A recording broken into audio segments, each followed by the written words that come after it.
Dios les bendiga, hermanos de la Iglesia Cristiana del Calvario. Hoy es domingo 25 de diciembre. Espero que todos estén bien, que Dios esté bendiciendo sus vidas, que hayan tenido una bonita cena de Navidad en compañía de sus seres queridos. Es un tema un poco complicado, o no un poco complicado, sino bastante complicado. El tema navideño, el tema del 25 de diciembre, el 24 de diciembre, y más cuando llegamos a estas fechas de la Navidad.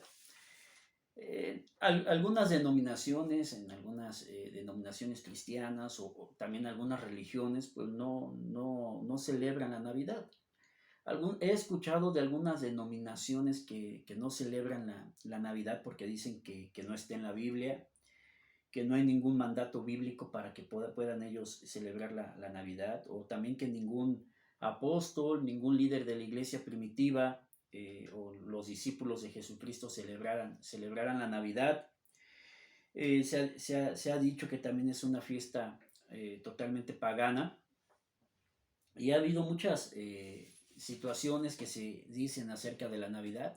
Si debo de poner árbol, si no debo de poner árbol, si es bueno lo de Santa Claus o no es bueno lo de Santa Claus, si debo de poner foquitos o no debo de poner foquitos, de dónde viene la historia de Santa Claus, e infinidad de cosas que se han desarrollado a lo largo de estos tiempos acerca de la Navidad. Lo que sí no podemos pasar por alto, lo que sí no podemos descartar, lo que sí no podemos hacer a un lado, es que efectivamente Jesucristo vino al mundo a nacer que Jesucristo vino a nacer hace más de 2000 años, y que nació, creció y fue a la muerte y muerte de cruz. Cierto es que también se dice que no fue en diciembre cuando Jesucristo nació. El, pero bueno, son puntos que salen a relucir, pero en sí la Biblia sí nos habla acerca y nos menciona acerca del nacimiento de Jesucristo, y no es algún tema que debemos de pasar por alto, porque no nació cualquier persona, porque el nacimiento de Jesús vino a cambiar totalmente la historia, porque el nacimiento de Jesús vino a traer luz, a traer libertad a los cautivos. Entonces no es un tema que tampoco debemos de pasar por alto. Aquí en la Iglesia Cristiana El Calvario no estamos en contra de que si usted quiere poner un árbol de Navidad lo haga, si usted quiere adornar su casa puede hacerlo, si no quiere adornarlo también está en la libre decisión de no llevarlo a cabo. No vamos a caer en ese juego de que si debo, no debo, si puedo regalar algo, si no debo de regalar algo. No vamos a caer en ese juego, ni en esa problemática de discusiones y de pleitos.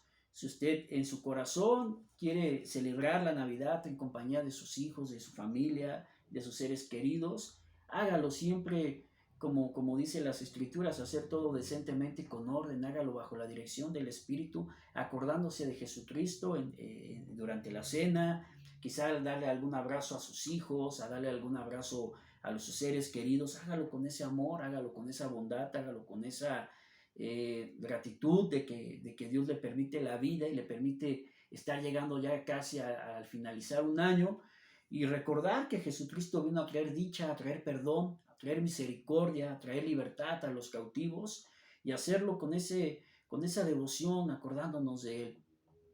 Eh, ya los otros temas, pues bueno, respetamos aquí en la Iglesia Cristiana del Calvario, respetamos a cada una de las denominaciones, a cada una de las iglesias donde no se celebre la Navidad, donde sí se celebre la Navidad, pues, los respetamos totalmente.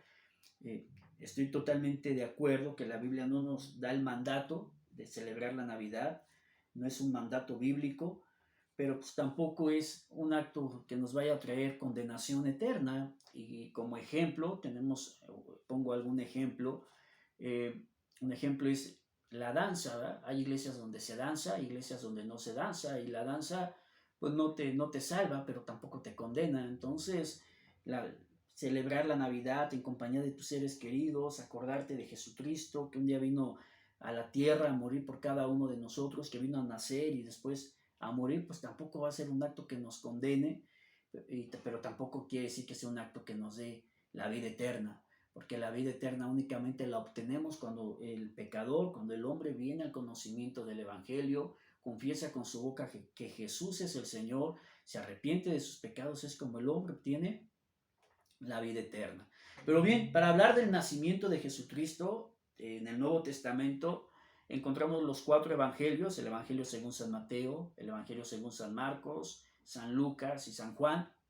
Y curiosamente, únicamente 2 de los evangelistas mencionan el nacimiento de Jesucristo, y uno de ellos es el evangelista Mateo, San Mateo, aquel recaudador de impuestos que estuvo sentado a la mesa y que al pasar Jesús por ahí le dijo que lo siguiera. Deja todo Mateo, llamado Leví, y sigue a Jesús. Mateo fue un discípulo de Jesucristo, fue una persona que comió con Jesús, que vivió con Jesús, que estuvo cerca de Jesús, que fue parte de los 12 discípulos, parte de los que formaron la iglesia primitiva.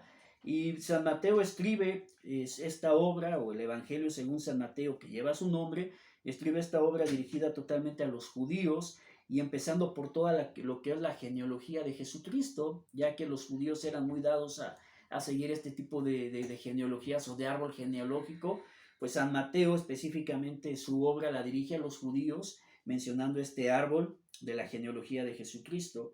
Pero me llama mucho la atención en el capítulo número 1, versículo número 18, que Mateo o Leví dice lo siguiente: el nacimiento de Jesucristo fue así. Mateo especifica, afirma cómo fue el nacimiento de Jesús. Recordemos que cuando Mateo conoce a Jesucristo, lo conoce a la edad aproximadamente de 30 años, pero posteriormente cuando Mateo escribe la obra que lleva su nombre, el Evangelio según San Mateo, se dedicó a estudiar, se dedicó a investigar, se dedicó a recopilar toda la información necesaria para escribir este Evangelio y manifestarlo a los judíos. Y él afirma de la siguiente manera: el nacimiento de Jesucristo fue así. Quiere decir que ya había habido en aquellos tiempos, cuando Mateo escribe, algunas dudas, algunas inquietudes de quién fue el hijo del carpintero, por qué lo mataron de esa forma, y ya había pasado bastante tiempo de la muerte de Cristo al tiempo en que Mateo se dedica a escribir la obra. Y dice: el nacimiento de Jesucristo fue así, lo afirma Mateo, se dedicó a estudiar, se dedicó a investigar cómo había sido el nacimiento de Jesucristo. Y dice Mateo que el nacimiento de Jesucristo fue así: estando desposada María, su madre, con José, antes de que se juntasen, se halló que había concebido del Espíritu Santo. El versículo número 19 dice: José su marido, como era justo y no quería infamarla, quiso dejarla secretamente. Esto nos tiene que llamar mucho la atención, porque primeramente nos dice aquí el evangelista Mateo que estando María, su madre, de Jesús, con José, antes de que ellos se juntaran, se halló que había concebido María por parte del Espíritu Santo. Esto no es una fantasía, esto fue algo verídico, porque para Dios no hay nada que sea imposible. Dios todo lo puede hacer. Dios halló gracia en María y utilizó a María, ese vaso frágil, ese instrumento, para de ahí viniera el nacimiento de Jesucristo. Pero también tiene mucho que ver José el carpintero, aquel hombre que se dedicaba a la carpintería, porque dice que José, su marido, que nos dice primero que era José su marido, quiere decir que ya se habían casado, ya habían contraído matrimonio, pero no se habían allegado. Dice aquí el evangelista Mateo que José su marido, tiene una coma, dice que era un varón justo, era una persona justa, era una persona de buen nombre, era una persona de buen comportamiento social, moral, etc. Dice que era un varón justo y no quiso infamarla y quiso dejarla secretamente. Estoy totalmente de acuerdo con José. José no estaba obligado a seguir el camino de María. José, al recibir la noticia de que María había concebido por parte del Espíritu Santo, y cuando le llega la noticia a José, quizá María le dio la noticia a José, José quiso dejarla secretamente para no exponer la situación. Y desde luego, quizá muchos pudiéramos estar de acuerdo con José en dejarla. Quizá a lo mejor José se sentiría traicionado, se sentiría rechazado, algo por el estilo.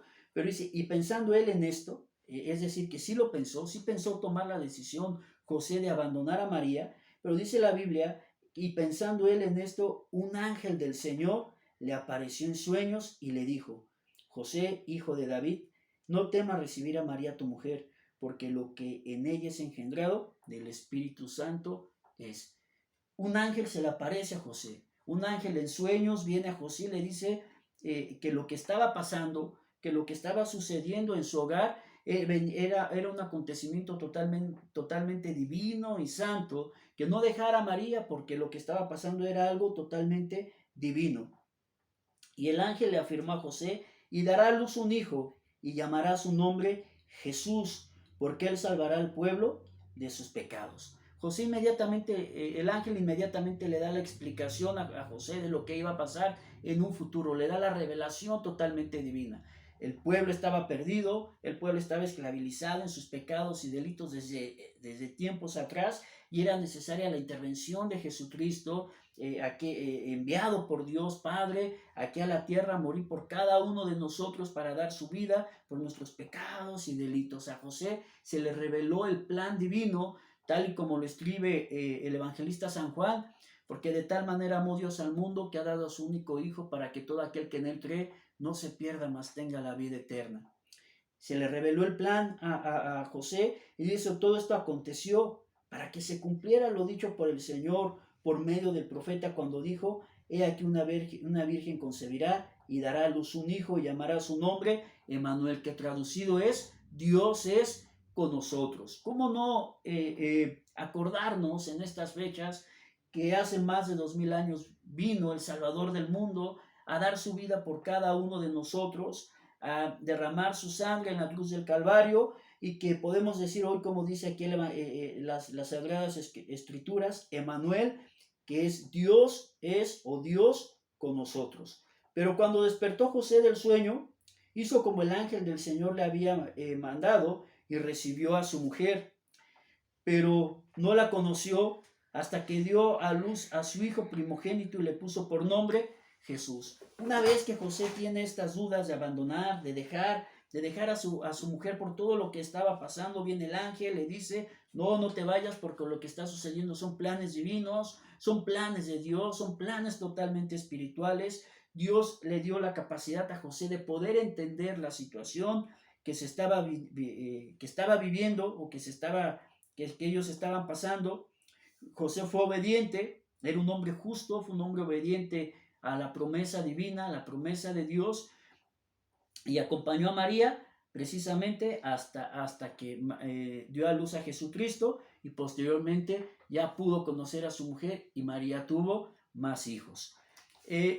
También me llama mucho la atención cómo lo describe el evangelista Lucas o San Lucas, recordando que San Lucas no fue un discípulo de Jesús. San Lucas, aparte de escribir el Evangelio que lleva su mismo nombre, el Evangelio según San Lucas, también es el autor del libro de los Hechos de los Apóstoles, el único libro de carácter histórico que encontramos en el Nuevo Testamento. Pero San Lucas, un médico de profesión, una persona que estudiaba, que le gustaba recopilar información, escribe el Evangelio que lleva su nombre, el Evangelio según San Lucas, con una dedicatoria a Teófilo, que era un amigo muy allegado a Lucas. Y me llama mucho la atención lo que San Lucas escribe desde sus primeros versículos. San Lucas dice: puesto que ya muchos han tratado de poner en orden la historia de las cosas que entre nosotros han sido ciertísimas. Debemos de poner mucha atención cómo empieza el evangelista Lucas a escribir su obra. Dice que ya muchos habían tratado de poner en orden la historia de las cosas, es decir, que es la muerte de Cristo, el nacimiento de Cristo, la resurrección de Jesucristo, ya era un tema que para el tiempo en que San Lucas escribe la obra y escribe también el libro de los Hechos, ya había pasado bastante tiempo. Entonces, aproximadamente unos 50, por ahí unos 50, 60 años aproximadamente, porque San Lucas no fue discípulo de Jesús, y San Lucas cuando escribe ya había llegado a una edad totalmente adulta. Entonces San Lucas escribe: puesto que ya muchos han tratado de poner en orden la historia de las cosas. Hasta ahí podemos entender que ya muchos habían tratado de poner en orden la historia de todas las cosas. San Lucas había dedicado su obra a los griegos. El Evangelio según San Lucas está dedicado a los griegos. Y los griegos por naturaleza eran los hombres, eran los padres de la filosofía, del romanticismo. Los mejores filósofos son los griegos. Y San Lucas les dice, puesto que ya muchos han tratado de poner en orden la historia de las cosas que entre nosotros han sido no solamente ciertas, sino San Lucas dice que han sido entre nosotros ciertísimas. Es decir, que tenían las cosas que había recaudado, el orden de la historia que había recaudado San Lucas, era cierto entre los discípulos. Pongamos mucha atención como dice el versículo 2, tal como nos lo enseñaron los que desde el principio lo vieron con sus ojos y fueron ministros de la palabra. ¿A quién se refiere aquí San Lucas? Desde luego a los 11 discípulos, bueno, a los 12 discípulos, pero recordemos que Judas había muerto, entonces quedaron los 11 discípulos y esos 11 discípulos fueron los que se encargaron de expandir el reino de Dios, expandir lo que con sus ojos ellos habían visto. Vieron cómo Jesús resucitaba a los muertos, vieron cómo Jesús caminó sobre el mar, cómo Jesús multiplicó la pesca, cómo Jesús multiplicó el pan, cómo Jesucristo sanó a la hija de Jairo, sanó a una mujer con flujo de sangre, cómo Jesús liberó a los endemoniados, cómo Jesús sanaba a los leprosos, cómo Jesús le levantaba también a los paralíticos. Y dice aquí el evangelista San Lucas, dice, me ha parecido también a mí, después de haber investigado con diligencia todas las cosas desde su origen, escribírtelas por orden, oh excelentísimo Teófilo. Es decir, veamos la capacidad del evangelista Lucas de poder recaudar toda la información. Él decía que para mí también han sido ciertas, y dice, después de haber investigado con diligencia todas las cosas, pero desde su origen. Es decir, que el evangelista Lucas investigó toda la historia de Jesucristo desde su origen. Tuvo tiempo para investigar, tuvo tiempo para tener algunas entrevistas, para visitar algunas ciudades, recaudar toda la información y plasmarla en un papel y llevársela a su amigo Teófilo para que Teófilo también conociera que Jesucristo había venido de parte de Dios para dar su vida en rescate por cada uno de nosotros. ¿Cuál era el propósito? Para que conozcas bien la verdad de las cosas en las cuales has sido instruido, para que Teófilo conociera la verdad de las cosas en las cuales él había sido instruido.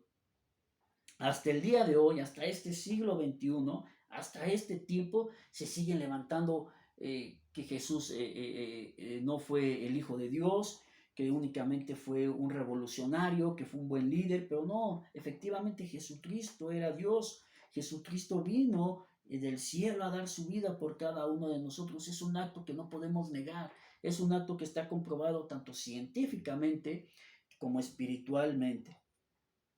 Y si nos saltamos al capítulo número 2 del Evangelio según San Lucas, versículo número 1, el evangelista Lucas también dice, aconteció en aquellos días, ya hablando del nacimiento de Jesús, aconteció en aquellos días que se promulgó un edicto de parte de Augusto César, que todo el mundo fue empadronado, es decir, se levantó un censo en aquellos tiempos donde todos tenían que dar sus nombres, como cuando se levantan censos del INE en estos tiempos.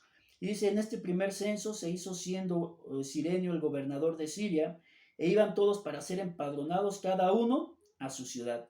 Y José subió de Galilea, de la ciudad de Nazaret, a Judea, la ciudad de David, que se llama Belén, por cuanto era de la casa y familia de David, para ser empadronado con María, su mujer, desposada con él, la cual estaba encinta. Y aconteció que estando ellos allí, se cumplieron los días de su alumbramiento, y dio a luz a su hijo primogénito y lo envolvió en pañales y lo acostó en un pesebre porque no había lugar para ellos en el mesón. A partir del versículo 8, pongamos atención en un par de versículos.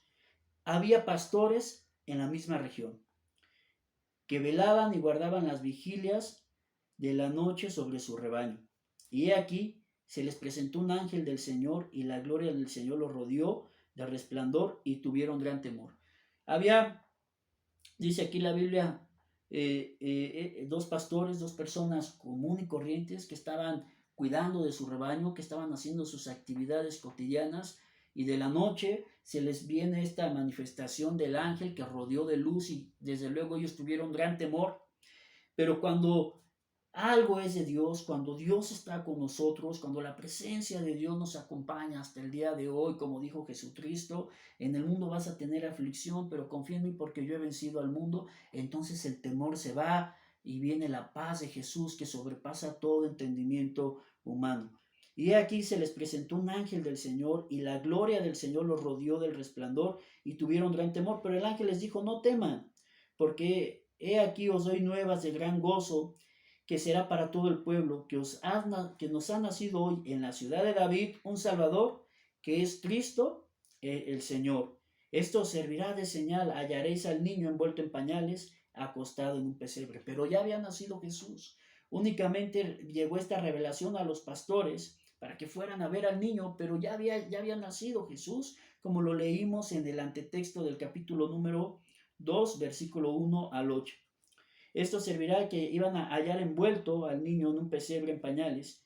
Y repentinamente apareció con el ángel una multitud de las huestes celestiales que alababan a Dios y decían, gloria a Dios en las alturas y en la tierra paz, buena voluntad para con los hombres. Qué acto tan más maravilloso, qué acto tan más resplandeciente, qué acto tan más hermoso. No solamente vieron un ángel, sino que repentinamente, así repentinamente, sin que ellos hubieran orado para que eso aconteciera, sin que ellos hubieran pasado un tiempo de oración, tiempos de ayuno, tiempos de lectura bíblica, ni mucho menos. Dios es un Dios que día a día nos sorprende, es un Dios que prometió estar con nosotros. Dice, repentinamente apareció con él un ángel, apareció con el ángel una multitud de las huestes celestiales que alababan a Dios y decían, gloria a Dios en las alturas y en la tierra paz, buena voluntad para con los hombres. Qué acto tan más glorioso y tan más maravilloso que vieron estos pastores. Primero, ver un ángel que se les manifiesta con toda la gloria del Señor, que iluminó aquel lugar siendo muy temprano, siendo oscuro.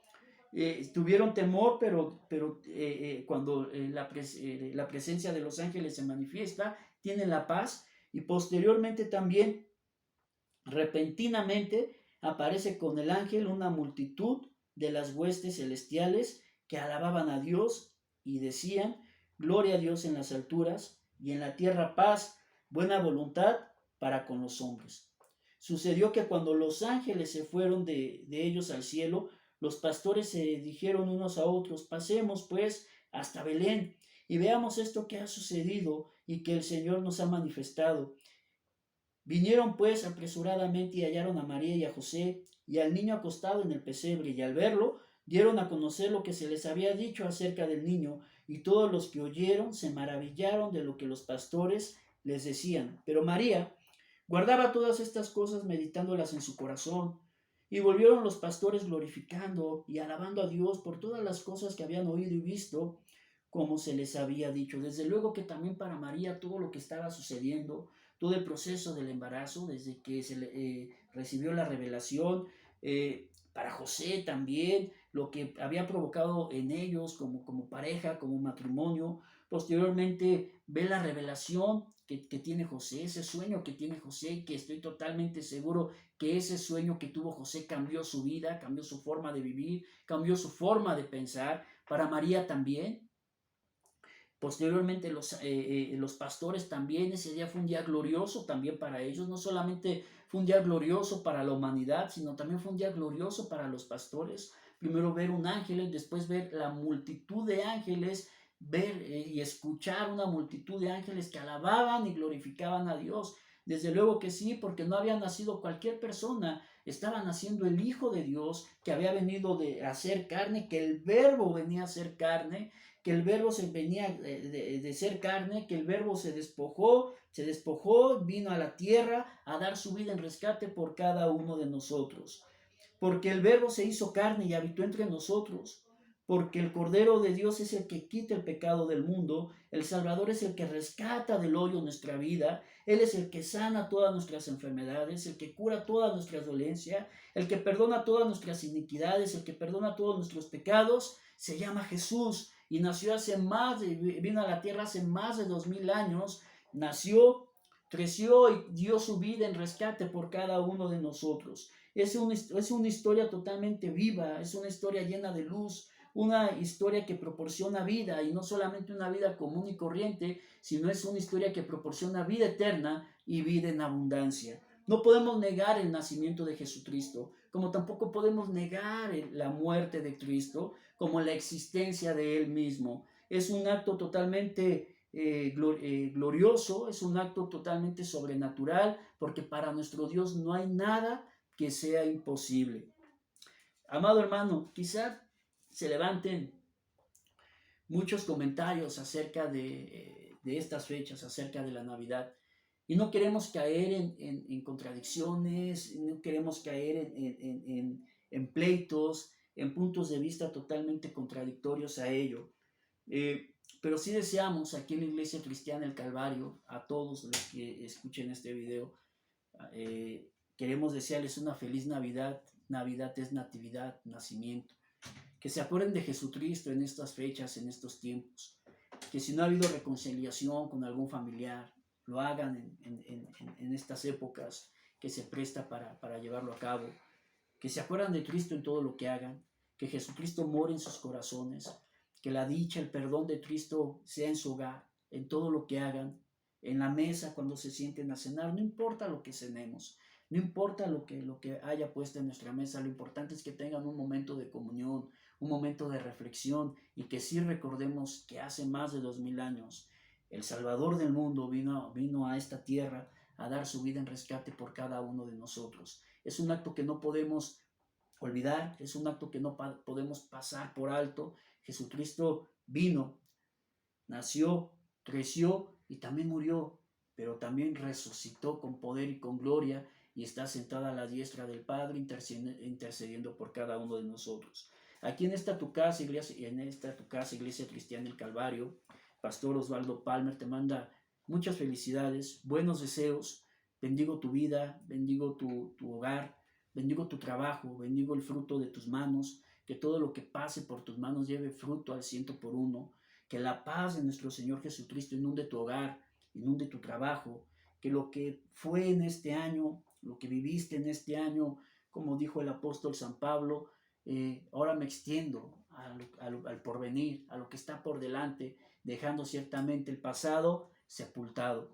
Pongan todo en las manos de Dios. Deseo de todo corazón que este año 2023, que está casi a punto por comenzar, nuestro Dios, que es todopoderoso, conceda todas las peticiones de su corazón, que haga su voluntad en tu vida, y que la gracia, la fidelidad de Dios vaya con nosotros día con día. Amado hermano, feliz Navidad, Dios te bendiga, y que este tiempo de Nochebuena la pases acompañado de tus seres queridos, y que nuestro Dios, que es todopoderoso, y nuestro Señor Jesucristo inunde tu hogar de paz, de amor, de dicha y perdón. Que Dios te bendiga y que tengas un excelente año.